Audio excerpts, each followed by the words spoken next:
नमस्ते, म वीरेन्द्र बैक।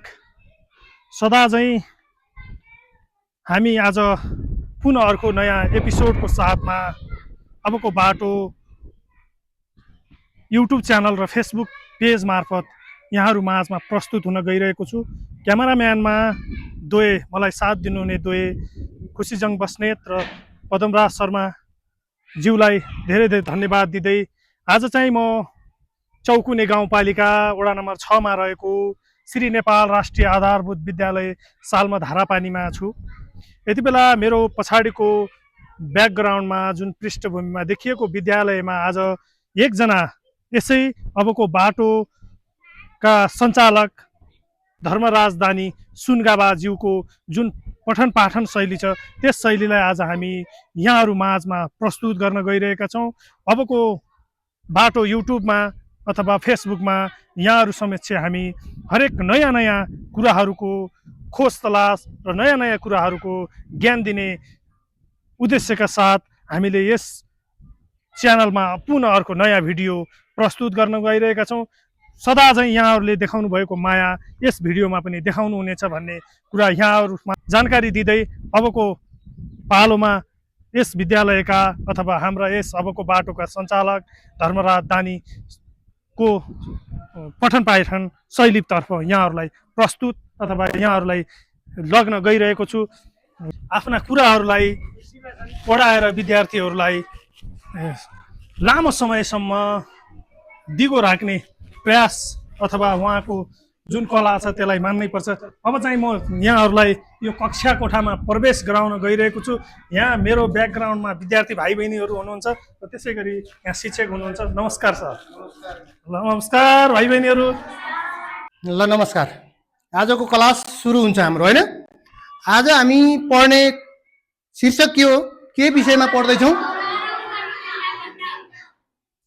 ग्रह, उपग्रह र उल्का पिण्डको बारेमा आज हामी पढ्छौँ, हैन? यी तीनटा विषयमा आज हामी क्लियर हुन्छौँ। ग्रह भनेको के हो, उपग्रह भनेको के हो र उल्का पिण्ड भनेको के हो भन्ने विषयमा हामी क्लियर हुन्छौँ। जति तिमीहरूले मलाई ध्यान दिएर सुन्छौ एकचोटि त्यति नै तिमीहरूको दिमागमा यो विषयवस्तु बस्छ, हैन? अब ध्यान दिएर मलाई सुन। पहिलो हामी पढौँ यो ग्रह भनेको के हो। तिमीहरूले गाउँघरमा यसो फलानालाई ग्रह लाग्यो अरे, शनि ग्रह लाग्यो अरे दान गर्नुपर्छ भन्ने सुन्यौ? सुनेछौ? होला के त्यो? साँच्चै ग्रह लाग्यो हो त? हो, यो विषयमा पनि भन्छु म, है।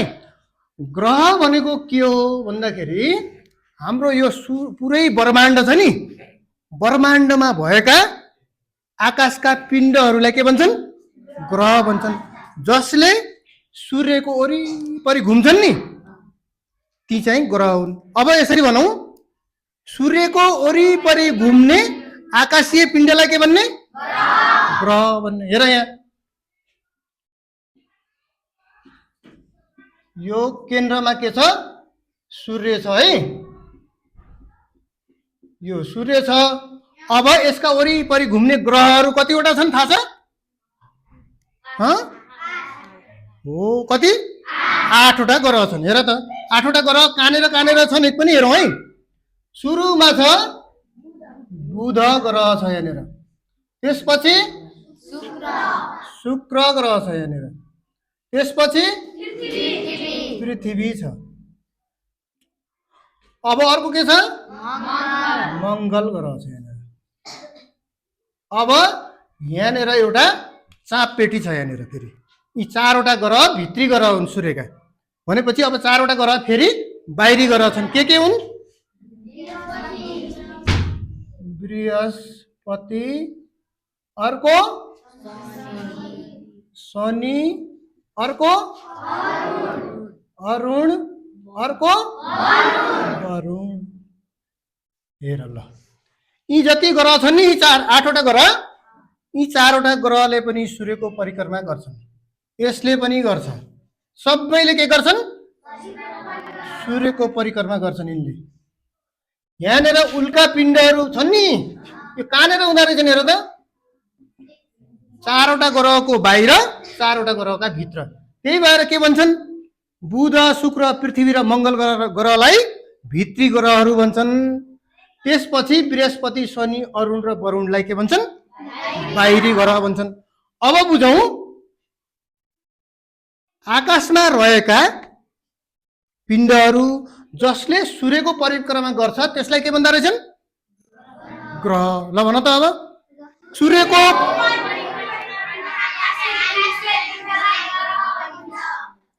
सूर्यको परिक्रमा गर्ने आकाशीय पिण्डहरूलाई के भन्ने? ग्रह। ग्रह कतिवटा छन्? 8 वटा। भित्री ग्रह कतिवटा छन्? बाहिरी ग्रह। अब सबैभन्दा सूर्यको नजिक रहेको ग्रह कुन हो? सूर्यभन्दा टाढा रहेको ग्रह वरुण ग्रह छ। सबैभन्दा ठुलो ग्रह कुन हो त? बृहस्पति। अब हेर, यो शनि ग्रहले टोपी लगाएको छ, चक्का छैन। चक्का भएको एउटा मात्र ग्रह कुन हो भन्यो भने शनि ग्रह हो। अब ग्रहको बारेमा थाहा भयो? के रहेछ त अझै एकचोटि भन्नु त एउटै स्वरमा?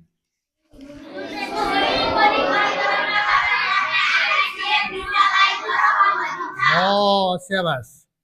सूर्यको परिक्रमा गर्ने आकाशीय पिण्डहरूलाई ग्रह भनिन्छ भन्यौ। यी घुम्छन् कताबाट? फेरि परिक्रमा त गर्छन्, परिक्रमा कताबाट गर्छन्? यताबाट गर्छन् कि यताबाट गर्छन्? कताबाट? हो, दीर्घ वृत्ताकार भएर दायाँबाट। तिमीहरूको घरमा जाँतो कताबाट घुमाउँछन्? हो हो, त्यही बाटो भएर घुम्छन् ग्रहहरू भन्ने कुरा बुझौँ है। हामी बस्ने ग्रह कुन हो?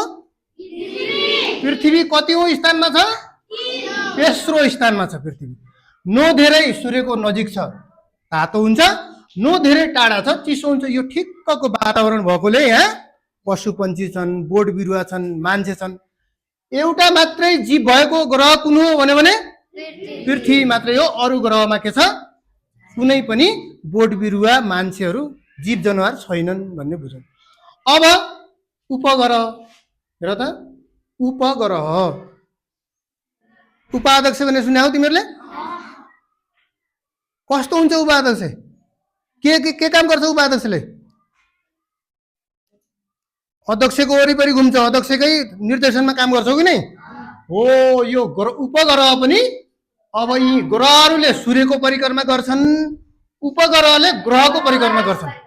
अब बुझौँ, जुन ग्रहको परिक्रमा गर्ने आकाशीय पिण्डहरूलाई के भन्ने? उपग्रह। जस्तै चन्द्रमा छ नि, चन्द्रमाले पृथ्वीको वरिपरि घुम्छ, त्यसकारण पृथ्वीको उपग्रह के हो? चन्द्रमा हो। चन्द्रमा के हो? पृथ्वीको उपग्रह हो। अब सूर्यको परिक्रमा गर्ने आकाशीय पिण्डलाई के भन्यौ हामीले? ग्रह भन्यौ। ग्रहको वरिपरि परिक्रमा गर्ने आकाशीय पिण्डलाई के भन्छौँ? उपग्रह भन्छौँ। ल अब हेर, हामीले थोरै, अब हामी बस्ने घरको, हाम्रो साझा घर के हो? पृथ्वी ग्रह हो। पृथ्वीको बारेमा थोरै बुझौँ। पृथ्वीले सूर्यको पनि परिक्रमा गर्छ, त्यसलाई के भन्छन्? सूर्यको कक्षमा पृथ्वीले परिक्रमा गर्छ, कक्षमा है। अनि आफ्नो अक्षमा पनि घुम्छ। हेर, मलाई हेर, जस्तै म आफ्नो अक्षमा छु अहिले, अक्षमा पनि घुम्छु, फेरि दायाँबाटै घुम्छु म है। अक्षमा पनि घुम्छु, दायाँबाटै घुम्छु। म यहाँबाट जब घुम्न सुरु गरेँ नि, म यहीँ आउन कति समय हेर त, ट्याक्क यहाँ आउन मैले 24 घन्टामा 1 फोनको मारेँ मैले। तर यो म आफै अक्षमा पनि घुमिरहेको छु, फेरि यो सूर्य छ बिचमा भनेपछि सूर्यको उसमा पनि म के भइरहेको छु? घुमिरहेको छु। सूर्यको कक्षमा पनि घुमिरहेको छु। घुम्दा घुम्दै म यहाँ आउनलाई फेरि कति लाग्छ? कक्षमा घुम्न मलाई कति लाग्छ? 24 घन्टा। तर आफ्नो कक्षमा पनि घुम्दा घुम्दै उसको सूर्यको पनि कक्षमा घुम्दा घुम्दै 1 फन्को मार्न मलाई कति लाग्छ? 365 अथवा 1 वर्ष लाग्छ। अब आफ्नो अक्षमा घुम्दाखेरि रात र दिन मात्रै बनाउँछ। पृथ्वीमा रात र दिन हुन्छ 24 घन्टामा। 1 वर्षभरि घुमेपछि के हुन्छ? पृथ्वीमा ऋतुहरू परिवर्तन हुन्छ। हेर त, पृथ्वी घुम्ने क्रममा सूर्यको नजिक पर्छ। अब गर्मी भएको छ अहिले हामीलाई, हो, अण्डाकार वृत्तमा घुम्छ। जब सूर्यभन्दा टाढा पृथ्वी हुन्छ अनि जाडो मौसम हुन्छ। हो, मङ्सिर पुसमा के हुँदो रहेछ? सूर्यबाट पृथ्वी टाढा घुम्ने क्रममा टाढा पुग्दो रहेछ। जेठ वैशाखमा के हुँदो रहेछ? नजिक आउँदो रहेछ, त्यस भएर हामीले गर्मीको अनुभव गर्छौँ।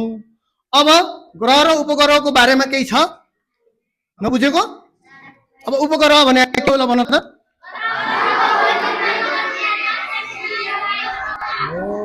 ग्रहको परिक्रमा गर्ने आकाशीय पिण्डहरूलाई उपग्रह भन्दा रहेछौँ। अब हेरौँ उल्का पिण्ड। गाउँघरमा त उल्का गर्छ, यसले त बिठाइ भन्छन् नि। के हो उल्का भने? उल्का भने धेरै होइन, धेरै भन्छन्, तर त्यो यहाँ होइन। उल्का पिण्ड भनेको हामीले अघि यो देखायौँ नि, यो हेर त, यो कहाँ हुँदो रहेछन् उल्का पिण्ड? चारवटा ग्रह, भित्री ग्रहको बाहिर, बाहिरी ग्रहको बिचमा हुँदो रहेछ। चारवटा ग्रह र 8वटा ग्रहको, चारवटा ग्रहको बिचमा चाहिँ एउटा उपग्रह उल्का पिण्डहरू हुँदो रहेछन्। अब उल्का पिण्ड कहिलेकाहीँ आकाशबाट तिमीहरूले तारा झर्यो भन्छौ नि, तारा झर्या हो त्यो, के होला त्यो? किन जल्छ होला? हो हेर, कहिलेकाहीँ यिनीहरू घुम्दा घुम्दै यिनीहरूको आफ्नो गुरुत्व आकर्षण बल छ, आफूतिर खिच्ने बल छ। घुम्दा घुम्दै कहिलेकाहीँ मङ्गल ग्रहले यी साना टुक्राहरू हुने उल्का पिण्डहरू आकाशमै हुन्छन्। यी उल्का पिण्डहरूलाई आफूतिर तान्दाखेरि मङ्गल ग्रह अलिक टाढा पुग्यो, पृथ्वी नजिक पुग्यो, अनि पृथ्वीसम्म आइपुग्यो। जब यी उल्का पिण्डहरूले हावामा घर्षण गर्छन् नि, अनि बल्न सुरु गर्छन्। बल्दा बल्दै कोही आकाशमै निप्छन्, कोही जमिनमा आइपुग्छन्। हो, अब यतिखेर बुझ, जो उल्काहरू कुनै पनि ग्रहको आकर्षणमा परेर हावामा आउँछन्, त्यतिखेर बल्न सुरु गर्छन्। बल्दा बल्दै आकाशमै निभिगयो भने त्यो उल्का, बुझ्यौ? आकाशमै निभ्यो भने, आकाशमै सिद्धियो बलेर भने त्यो हो उल्का। अलिक ठुलो छ, बल्दा बल्दै जमिनमा आइपुग्यो र जमिनमा पर्यो भनेपछि त्यो के हो? उल्का पिण्ड। यसरी बुझ है। कुनै पनि ग्रहले आफूतिर तान्ने क्रममा, यी टुक्राहरूलाई आफूतिर तान्ने क्रममा हावामा घर्षण हुन्छ र बल्छन्। बल्दा बल्दै आकाशमै सिद्धिए भने उल्का हुन्, र बल्दा बल्दै कोही ठुला हुन्छन्, बल्दा बल्दै जमिनमा आइपुगेपछि ती भन्छन् उल्का पिण्ड। कहिलेकाहीँ हामी चट्याङ परेको बेला फलाम भेटियो भन्छन्, काहीँ ढुङ्गो भेटियो भन्छन्, के हो नि? उल्का पिण्डहरू नि कहिलेकाहीँ पृथ्वीमा बज्रिन थाल्छन् र ठुला क्षतिहरू पनि गरेको छ पृथ्वीले। अब हेर, सूर्य बलेको बलै छ। हो, किन बल्छ सूर्य? सूर्य क्यारी बल्छ? बलेको बलै छ, निभाएकोले आगो पनि बालेका छैनन्, कोही केही पनि छैनन्, होइन? हो, ल अब सूर्यको बारेमा एकछिन हेरौँ है त। ग्रह, उपग्रह र उल्का पिण्डको बारेमा कन्फ्युजन छ कि छैन? अब एकछिन सूर्यलाई हेरौँ। यो किन बल्छ भन्ने कुरा गरौँ। तिमीहरू ग्यास भन्ने पढेका छौ? Gas, oxygen, carbon dioxide, methane, helium, carbon monoxide भन्ने पढ्या हो? सूर्यमा एउटा सबैभन्दा हलुङ्गो ग्यास कुन हो? एकदम हल्का कुन हो?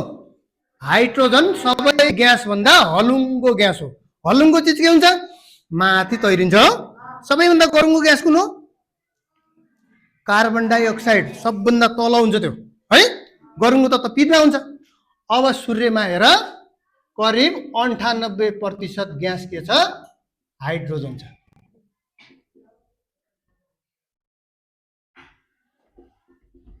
के रहेछ सूर्यमा ग्यास? एउटा हाइड्रोजन ग्यास रहेछ। हाइड्रोजन ग्यास आफै बल्छ। सूर्यमा 98% हाइड्रोजन छ, त्यो बलेको बलै हुन्छ। त्यस कारणले ताप पनि पाएका छौँ, प्रकाश पनि पाएका छौँ। यो बलेर के हुन्छ फेरि? बल्दा बल्दै यो हिलियममा परिवर्तन हुन्छ। अब अहिलेसम्म 2% जति करिब हिलियम ग्यासमा भइसक्यो परिवर्तन। हेर त, हाइड्रोजन ग्यास रहेछ सूर्यमा, सबै 100% नै हाइड्रोजन हो। फेरि बल्दा बल्दै त्यो हाइड्रोजन बलेपछि केमा परिवर्तन हुन्छ? हिलियम ग्यासमा परिवर्तन हुन्छ। अब बल्दा बल्दै 98% मात्र बाँकी छ सूर्यमा, 2% हिलियम भइसक्यो। अब बल्दै बल्दै बल्दै जान्छ, त्यो प्रतिशत घट्दै घट्दै आउँछ। पछि एक दिन सूर्य निप्छ, किनभने हाइड्रोजन ग्यास बलेर सबै हिलियममा परिवर्तन भइसक्यो भने एक दिन सूर्य निप्छ। त्यही भएर वैज्ञानिकहरू के भन्छन्? एक दिन पृथ्वीको र सूर्यको पनि अन्त्य हुन्छ भन्छन्। हो, ल किन बल्दो रहेछ थाहा भयो? हाइड्रोजन ग्यासको कारणले सूर्य बल्दो रहेछ भन्ने। भन्ने चाहिँ बुझौँ। ल अब ग्रह उपग्रह र उल्कापिण्ड अथवा सूर्यको बारेमा अथवा पृथ्वी ग्रहको बारेमा केही कन्फ्युजन छ भने उठेर सोधौँ त मलाई। ल कि सब बुझ्यौ कि नबुझेको कुरा उठेर सोध्न मिल्छ, हुन्छ? सबै बुझ्यौ भने हात उठाउँ त। ल सबै बुझ्यौ? ल राख, म सोध्छु है त। ल तिमी उठ त एकचोटि।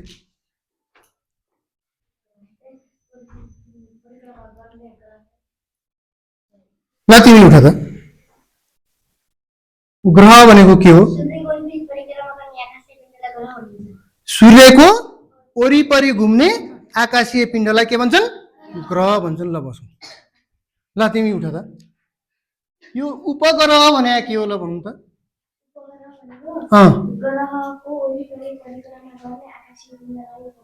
ल स्याबास। ग्रहको वरिपरि घुम्ने आकाशीय पिण्डलाई उपग्रह भनिन्छ। ल उल्कापिण्ड भने के हो त? पछाडिपट्टि ल भावना उठेर भन्नु त।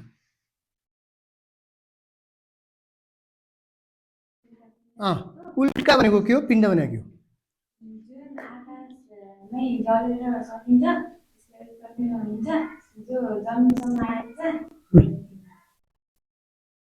ल ल बसौँ। अझ म उल्कापिण्डको बारेमा थोरै भनिदिन्छु है त। उल्कापिण्ड बुध, शुक्र, पृथ्वी र मङ्गलको बिचमा हुने गर्छन्।